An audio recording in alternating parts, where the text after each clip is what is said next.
Now, what I'd like you to do is think about for 2 seconds what you actually pinpoint specifically did this morning. What is your morning routine? You might not know unless you really start to thinking about it really closely. And another one is like, how many traffic lights are there on your most common commute or on your most common route that you drive in your car or on your bike? How many? And on your commute, if you've actually commuted this day, how many times did you switch lanes? Well, okay. Silly questions you might think, but not really. This is all to do with the autopilot mode that we're discussing now. Our brains, and we are very aware of that one, have this unconscious decision-making system built in. We all have it.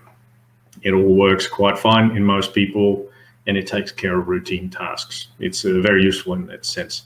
We make lots of autopilot decisions all day long. Things around what to do on the weekend, what to watch on telly, what to wear, which route to take to work, how you're going to answer emails, how often you're doing that, what you're going to have for lunch or dinner, all that sort of stuff. It makes life easy, right? Which it actually does. It ideally does. Now, as you can read, there's about 35,000 decisions we make on a daily basis, this research paper says, and they more and more become part of our autopilot decision making. So it's creeping in more parts of our life. A large number of decisions takes place when people are at home, actually. So we seem to, this is what research suggests, run more and more on autopilot when we are at home after work. And it's actually the time that we generally should be looking after other things. We should be looking after our people, looking after our loved ones, after our friends. But what do? We might literally scroll through Facebook, or we listen to music, but not really, or we watch something on television, not really. So we constantly run on this sort of autopilot system, this unconscious system that seems to run us. Now, the research claims that the trouble today is that our hijacked autopilot is triggering negative habits. So it's not actually a bad thing to have an autopilot system, because, like I said, it makes life very easy, and therefore it's a good thing in that respect. But we start to form negative habits because of our autopilot running the show.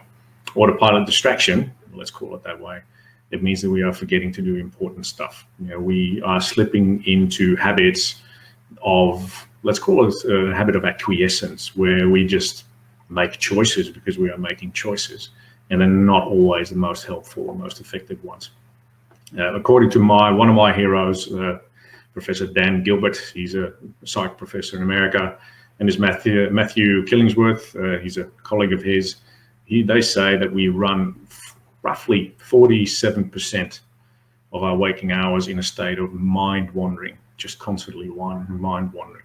So there you go, 47%, nearly half of our time is spent mind wandering, and there's a fair chance that we are actually doing it more over time. This is what most recent research seems to suggest. So how do you know if you are running on autopilot? Well, generally your routine is pretty predictable. Your calendar might be full with repetitive activities. You follow your plan without thinking. There's no real active input anymore. And there's hardly any room for improvisation or last minute changes. And if there is a need for that, we tend to freak out. We become really nervous when we have to change things last minute. Another one is if we dread the day ahead, we seem to get caught in this cycle of repetitiveness. There's nothing really to look forward to. We just keep doing the same thing, even on the weekend. And sometimes we don't even get excited or inspired to get the day started because you know exactly what is coming for you. Another sign is that we're trying to please others. We seem to put ourselves on the back burner in terms of our priorities and needs, and we start to make decisions based on what others think or what others expect us to do. So they define our choices, and we're not really paying attention much to what we need anymore. Another one is that we're always on. We're always doing stuff and hardly ever pausing or reflecting anymore on what we're doing. We're busy, or we're distracted, or both. We're taking action without really thinking about it, and that becomes a repetitive cycle in itself. One that I'm absolutely prone to every now and then is that the feeling that time flies. That's something that seems to happen when we get older anyway, But it's that idea of not even remembering well what you did during the day. If one of my friends asked me, what did you do last weekend? I really have to think about that really hard. And often it makes me feel guilty because sometimes there's this idea that I haven't accomplished much. Now, there's a couple other ones in there. I'll cross them off really quick. You feel you're missing out. You feel that there's a lot of life to be lived, but I'm not living it. There's all these things that we might say, or we say we might want to do, that we want to get involved in, but for some strange reason, we don't seem to get to them, or we can't get them done. And we can just keep wishing for things to better, for things to get better. We're not working on it all that much. And a weird one, it's a kind of a paradoxical one. We can't seem to let go of our thinking. So there's a lot of rumination going on about what has happened, what could happen. There's lots of forward and backward thinking there. But on the other hand, we have a difficult time remembering or imagining what could happen, how things could be good, or remembering what actually went really well. So that's another sign of being on autopilot. And the ultimate one is that there's better life out there, but we can't seem to live it. And this is something that many of us are prone to. That's not all bad. If you recognize yourself in this, you're not lost for the world. This is actually quite normal. Remember, 47% of our time is spent that way, but it's how we spend that time in mind wandering, or how we spend that time outside mind wandering, that actually makes a real big difference.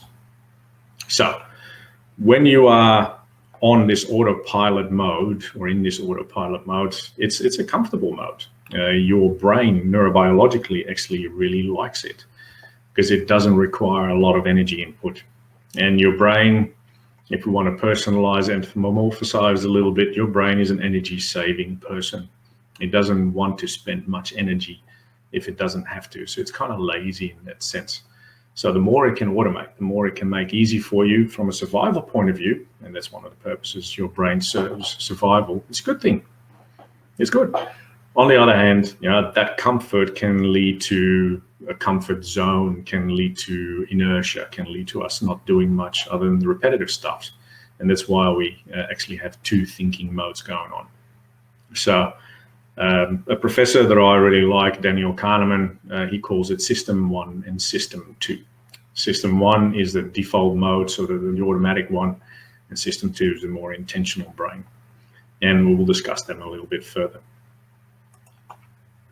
Now, System 1 is actually that fast and unconscious way of thinking. It's our autopilot. It goes really quick. It's very autonomous, very efficient, but sometimes deceiving. It's more prone to biases, also more prone to logical and repetitive errors once those errors become installed in there. And a physical part of our brain that's associated with that autopilot thinking is what we call the DMN, the default mode network. And I've said a little bit more about it in other webinars. The DMN roughly sits midline and runs towards the back. So if you consider your skull here and then straight through towards the back, roughly there is what's called the default mode network. There's a couple of brain parts involved with that. And it's the part of your brain that turns on when you turn off. That's the simplest way that I can explain it. If you're a plane nut, an airplane nut like me, it's the auxiliary power unit, the APU. The APU, when you're in a plane, when you're sitting in a plane before takeoff and the engine's not running, the lights are still on, the aircon is still going, instruments are still lighting up, that's the APU doing its work. And the APU will switch off as soon as the main engines come on. In a way, it's the exact same thing in our brain. When we are not thinking much, when we are mind wandering, when we're relaxing, our thinking brain, our intentional brain switches off and the default mode network comes on. So there is, other people describe it, psychologists will sometimes describe it as the I, me, my brain, or as the self-referential brain. So it's part of a brain that often jumps into the past, jumps into the future, and creates a picture of me, I, me, my. And that's a good thing because it saves power, but it's not such a good thing if the ideas about I, me, my, and past and future are not that great. So when you look at it, we have an endocrine system, we have a digestive system, we have a cardiovascular system, and we also have a self-identification system, and that sits in that System 1, brain 1, if you want to call it. Now, System 2, our more intentional brain, is very slow, very conscious, very effortful, and it requires attention and energy. It's more reliable because it actually takes that time to think through options. So the decision it makes are very much more reliable, and it can filter the misjudgments that system one quite often makes. So it's good in that sense. So to give you an idea, and this will only last 10 or 15 seconds, just sit still. If you're willing to play with me, just play with me. Just close your eyes, don't do much else, and just observe. Just observe. Don't do much else. Just close your eyes and observe for about 10 or 15 seconds, and I'll be quiet for 10 or 15 seconds. Observe what's going on.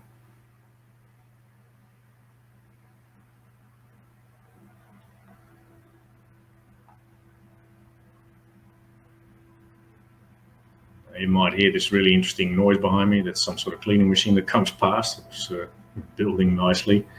But generally, you'll have some form of thought going on. There will be some activity happening, and that's that default mode network in your brain that immediately comes on as you try and switch off. Now, 10, 15 seconds is probably too short. You want to spend more time on that. But if you would sit still for a minute and try not to think about anything, but just observe what goes on, I can promise you that within a couple of seconds, you'll start thinking about lunch. You'll start thinking about dinner. You might start thinking about your last holiday. You might start thinking about your work commitments. You might start thinking about this webinar. You might start thinking about the problems in your life. You might start thinking about all the fun stuff that you're going to do on the weekend, etc., etc., etc. And they automatically come into your brain. Why? Because that's the APU, the auxiliary power unit, the default mode brain that comes on. It tries to form a picture of you within space, within time, and it automatically does that. So the brain being lazy, it will lean towards that system one. It will always try and run on autopilot. And if we don't want to have that happen too much, which actually seems in our day and age seems to happen more and more, to lean towards that system one, we have to be aware. Or have to. I don't like the word have to, but it's a good thing to be aware and train our mind to avoid living on autopilot too much. And again, remind yourself, the one is not better than the other. They both play a really important role. It's just that the secret lies in playing both in a balanced way, to use both in a very balanced way. So the default mode network serves us, but it also makes us miss out on valuable opportunities as we fly through the day without much introspection and reasons why we do stuff. And there was even one clinical study at some point that showed that autopilot can actually cost us money. Kind of facetious in a sense, but what they did is they placed money in easy to reach tree branches and observed people walking by it. And what happened? Most people just wandered by this money, oblivious to the money literally hanging off the tree. So money does grow on trees, but these people just missed it. They missed it because they were walking on autopilot, lost in their thoughts, lost on their phones, lost the being in their own life without paying attention to the present moment. And our brain has this tendency as well to stay with well-known and particular patterns and decisions, even if they don't really work for us anymore. We get statements like, well, that's just who I am, even though I might make decisions that don't serve me. It's like, oh, I can't change that anymore. Even whatever it is that we're doing is not really the most effective way of doing stuff. And there's also lots of influence from culture. I can only speak from white, middle-aged, sort of Australian, European culture. Our technology keeps us hooked into doing nothing. The technology is actually geared towards making us do nothing at all and staying idle. We really have become a distracted species. So autopilot and autoplay takes decisions away. Just watch television or YouTube. It just comes up with the next recommendation for you to watch or to listen to. And it happens pretty much everywhere. It starts to predict what it is that you want to do, so you don't have to do the thinking anymore. And it's a similar with feed refreshes on your Facebook or your WhatsApp or whatever's going on. There's constantly things going on, and culturally, we are constantly being fed with these ideas of what is perfect, what is great, on how we should be as human beings, and they make it really hard to live up to, which causes us anxiety and stress, and therefore we try and switch off, because our brain doesn't like anxiety or stress. So how do we avoid that? By just not looking at that, switching off. But strangely enough, we keep looking at it because that's what's in our feed. So it's nearly a loop if you're not careful. Now, This is one I'll really run through quickly. This is based on the research that was done. The link is underneath if you ever want to look at it. I can put it in the chat box later on, but it's a good one to look up. The 3 types of autopilots. You've got the pleasers, who will generally do everything for everyone else, don't do things for themselves. Then you got the pacers, who always are on. They always got things on the go, on the boil. And then you got the passengers, who would really love to do stuff, but they just don't have time to do it, or they can't seem to make up their mind. And I think if I look at that, I think I'm a bit of every 3 every now and then. It just depends on where I'm sitting that day. But it's definitely part of my autopilot system to be one of those 3, or all 3 at the same time. Trying to be busy, or feeling guilty about not being busy, trying to please others by still staying busy, and really not knowing what I'm doing or what I want to do. We all have something going on there. So, okay, how do you get out of that one? Well, there's a number of techniques. I'll cover a couple off. In psychology counseling, there are a couple of techniques that especially work with anxiety, for instance, to get people out of their anxious brain and into their more thinking brain. And mundane task focusing is a really good one. So take vacuuming, one of the most boring jobs there is, or ironing your clothes or doing the washing. Some of those mundane tasks, if we do them with intention, they can actually become a really cool, what I would think is a mindful exercise that takes your brain out of autopilot mode. Because I'm the vacuumer in the house. There's a bit of a self-disclosure here on my role in this family. I generally vacuum, but it's one of those things you just do, But if you want to make it a focused task, so the mundane task becomes really focused, things are actually really interesting. It's like, how do you do it? Where do you start? Do you have a particular pattern? Do you go from a particular space in the room to another? Is there a way that you do this? And actually become really focused on that. Silly example, same with brushing your teeth. Where do you start? All those mundane tasks, we could make them really focused and actually start paying attention to them. And that in itself already automatically takes our brain off autopilot, because we have to think about them. Journaling is another one. If you write stuff down and really think about what your day was like, what sort of decisions you make and how you went, that is already a very active task as well. It makes you reflect, self-reflect. And monitoring is another one as well.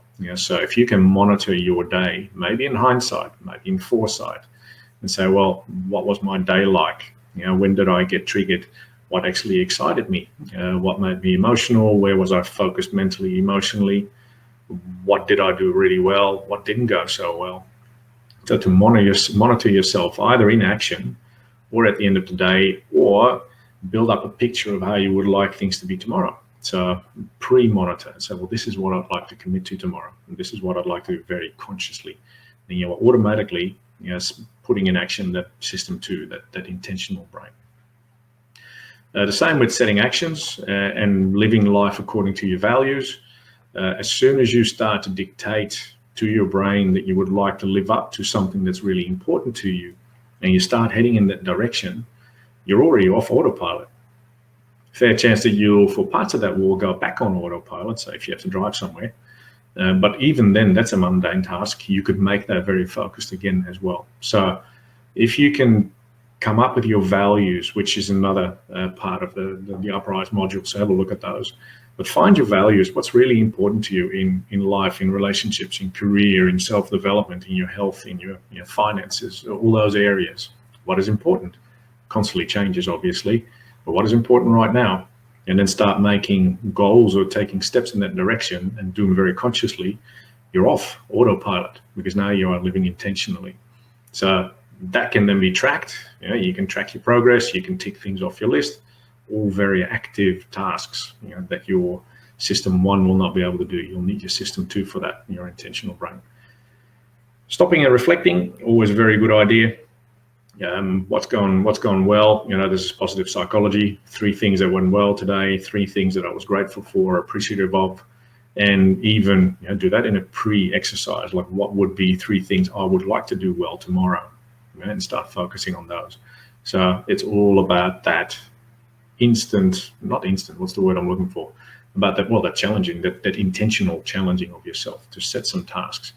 And what research shows that connecting with others and being part of the community is very much a non-system 1 task is very intentional. So to link in with someone you haven't spoken with for a while, or to link in with people that you normally would like to link in because they're good to link in with, to have your your crowd around you, to have your group around you, and making a difference to the community, picking something that's important for you, whatever it might be, whether it's a charity or another good cause. Get involved with something like that because it requires you to think about it. So and it's very mindful, which is pretty much the last slide on this one. Mindfulness is the key. I've done a postgrad in mindfulness. I really like it from a Western point of view and from an Eastern point of view. I love it. The idea is that the neuroscience behind mindfulness in a really short version is that by engaging in mindful tasks, whether it's formal mindfulness, sitting and meditating, whether it's informal mindfulness, just doing stuff very mindfully, you have to engage your executive functioning, which is concentrating, focusing, keeping focus there and bringing focus back when it wanders off, and not reacting to what the present moment is shoving in front of you.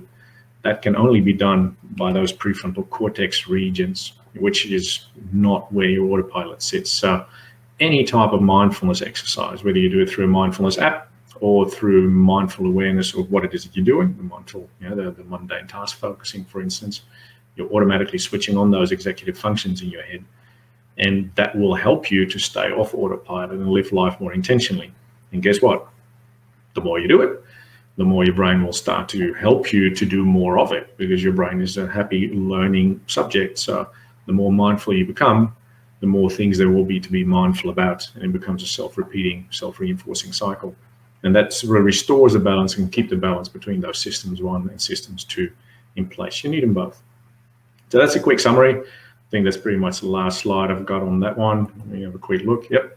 The key takeaways on this one is that we have good reason to automate strategies. Otherwise, life would become really hard. If I would really have to think about everything I'm doing consciously, deliberately before I can do it, life becomes pretty much impossible. So it's good to have those automated tasks. On the other hand, in our modern times, with all the social media and the cultural influences on those, we have become too autopilot-y. We don't want to be confronted with this perfect image of everyone or whatever's going on, and we try and shut off, and we just do that by mindlessly doing the stuff that we actually should be doing intentionally, ideally. So it's become not so good for us. That's the main point. And in order to be more mindful and therefore more focused on what's going on, to live more purposefully, live more intently, live more intentionally, and potentially therefore experience a higher level of happiness and purpose, it would be a good idea to get out of your automatic brain a little bit more and into that more intentional thinking brain, which requires energy. And your brain doesn't necessarily like that, but it's a good thing to do because it gives you a bigger sense of more purpose, really. And purpose leads to more feelings of happiness. There's a bit of a research connection there.